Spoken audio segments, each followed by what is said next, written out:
और बीपीएससी से चल रही शिक्षक नियुक्ति प्रक्रिया में बीएड डिग्रीधारियों को बड़ा झटका लग सकता है। दरअसल सुप्रीम कोर्ट ने कह दिया है प्राथमिक विद्यालयों के लिए शिक्षक की नियुक्ति में बीएड डिग्री वालों की जरूरत नहीं है, सिर्फ डीएलएड डिग्रीधारी ही प्राथमिक के लिए योग्य हैं। वहीं सुप्रीम कोर्ट ने 11 अगस्त 2023 को दिए गए फैसलों के आलोक में बिहार सरकार को प्राथमिक विद्यालयों में शिक्षक नियुक्ति के बारे में निर्णय लेने को कहा है। हालांकि सुप्रीम कोर्ट ने यह भी कह दिया कि बिहार सरकार सुप्रीम कोर्ट में पार्टी नहीं है, इस वजह से कोई आदेश नहीं दे रहे हैं। सर्वोच्च अदालत ने कहा है कि राज्य सरकार सुप्रीम कोर्ट के फैसले के आलोक में अपनी कार्रवाई करे। वहीं सुप्रीम कोर्ट के आदेश से बिहार के लगभग 3,90,000 बीएड डिग्रीधारियों को बड़ी निराशा हाथ लगी है। आपको बता दें, बीपीएससी की शिक्षक नियुक्ति प्रक्रिया में प्राथमिक विद्यालयों के लिए 3,90,000 अभ्यर्थियों ने परीक्षा दी है। इधर बीपीएससी के सचिव रवि भूषण का कहना है कि सुप्रीम कोर्ट के फैसले के आलोक में शिक्षा विभाग से मार्गदर्शन लिया जाएगा, इसके बाद ही आगे कोई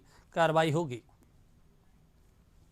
और इस पूरे मामले पर हमारे सहयोगी प्रीतम लाइव जुड़ गए हैं। प्रीतम, ये बताइए कि ये बीएड को लेकर संशय तो बना हुआ था काफी समय से, लेकिन सुप्रीम कोर्ट ने एक बार फिर दोहरा दिया है कि हमारे फैसलों का पालन करें राज्य सरकार। हालांकि बिहार सरकार को कुछ भी नहीं कहा गया, लेकिन जिस तरीके से बोला गया है, क्या लगता है बीपीएससी क्या कदम उठाएगा इस पूरे मसले को लेकर? देखिए, कदम जो है बीपीएससी और शिक्षा विभाग दोनों को उठाना है। और कदम जो उठाना है दरअसल शिक्षा विभाग को उठाना है, क्योंकि शिक्षा विभाग की एक इकाई है बीपीएससी, और बीपीएससी को इस बात की जिम्मेदारी दी गई है कि बिहार में जो 1,70,000 पदों पे बहाली हो रही है, उस बहाली को वो कदाचार मुक्त निपटाए, बीपीएससी को इसकी जिम्मेदारी दी गई है।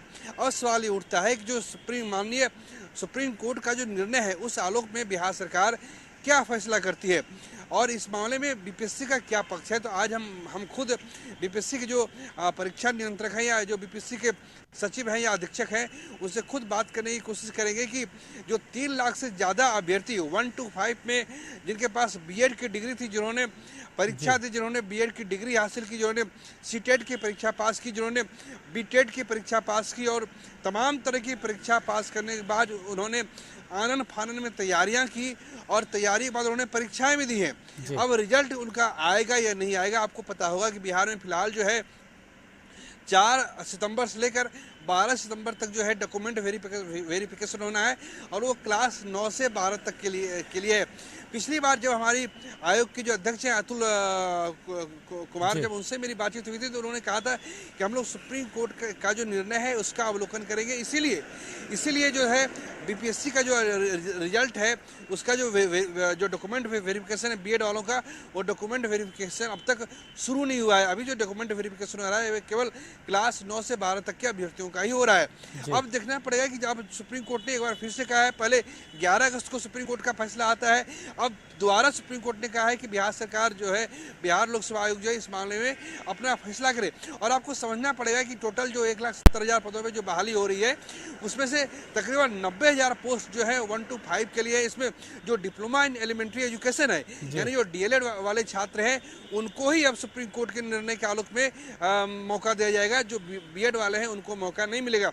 लेकिन यहाँ पे बिहार सरकार एक अपना पक्ष ये रख सकती है कि सुप्रीम कोर्ट के सामने कि इस बार तक के लिए आप मौका दे दीजिए, आगे जब शिक्षक भर्ती की प्रक्रिया होगी तब हम बीएड के लोगों को शामिल नहीं करेंगे। कम से कम इस बार जो है आप बीएड के लोगों को शामिल करने का एक अर्जी जो है या एक रिव्यू पिटीशन जो है सुप्रीम कोर्ट में दाखिल कर सकती है, क्योंकि जो बीएड अभ्यर्थी हैं उनकी भी मांग एक तरीके से जायज़ है कि उन्होंने भी, उनके पास ही बीएड की डिग्री है और लिहाजा उनको ही मौका मिलना चाहिए। हालांकि बीएड के जो अभ्यर्थी हैं उनके लिए क्लास 9 से 12 तक का भी मौका है, लेकिन हर कोई सरकारी नौकरी चाहता है और इतने बड़े पैमाने पर बहाली निकली है, कोई भी इस बहाली से चूकना नहीं चाहता है। जी अपना सवाल कीजिए। प्रीतम, लेकिन एक और बड़ा सवाल है कि जिस तरह की डॉक्यूमेंट्स वेरिफिकेशन हो रहा है, हालांकि बीपीएससी अभी उनका डॉक्यूमेंट्स वेरिफिकेशन नहीं कर रहा, लेकिन सुप्रीम कोर्ट का जिस तरीके से कहा गया है कि निर्णय ले, ऐसे में आपको लग रहा है कि जब तक निर्णय नहीं लिया जाता उनका डॉक्यूमेंट्स वेरिफिकेशन नहीं होगा। अगर सुप्रीम कोर्ट ने जो कहा है, अगर उसी फैसले के ऊपर मुहर लगा देती है शिक्षा विभाग, तो ऐसे में तय माना जाए कि जो 3,90,000 अभ्यर्थी हैं बीएड वाले, उनका डॉक्यूमेंट्स वेरिफिकेशन ही नहीं किया जाएगा। देखिए, इस देश में सुप्रीम कोर्ट से बड़ी कोई संस्था नहीं है, उनके आदेश से बड़ा कोई आदेश नहीं होता है। अगर सुप्रीम कोर्ट ने कहा है तो इस मामले में बिहार सरकार को ठोस और जल्द निर्णय लेना चाहिए, और कायदे से तो शिक्षा विभाग को इस मामले में जो फैसला है वो 11 अगस्त के बाद ही लेना चाहिए था, क्योंकि आपको पता था कि बिहार में जो है 24 अगस्त से 26 अगस्त तक परीक्षा हुई है। बिहार के 38 जिलों में परीक्षा हुई है, 7.5 लाख से ज्यादा अभ्यर्थियों ने परीक्षा दी है। अलग अलग हिस्सों में बिहार, जो राजस्थान में, मुंबई में, चेन्नई में, यहाँ तक कि जो गुवाहाटी से भी लोग यहाँ परीक्षा देने के लिए पहुंचे थे। लिहाजा ये बिहार सरकार के लिए पहले ही निर्णय, शिक्षा विभाग को इस बात का फैसला बहुत पहले करना चाहिए था, ताकि जो बीएड अभ्यर्थी है उनको बेवजह दुश्वारियों का सामना न करना पड़े। यहाँ बिहार सरकार से, शिक्षा विभाग से एक चूक हुई है। जो भी हो, शिक्षा विभाग को तुरंत स्थायी और ठोस समाधान करना चाहिए। अगर उन्हें बीएड के बारे में ही सोचना है तो बीएड अभ्यर्थी के बारे में सरकार जो शिक्षा विभाग एक रिव्यू पिटीशन दायर कर सकती है। प्रीतम, जाहिर सी बात है अब इस पर बीपीएससी क्या फैसला लेती है, शिक्षा विभाग क्या लेती है, इस पर हम सभी की नजरें रहेगी। तमाम जानकारी के लिए आपका शुक्रिया।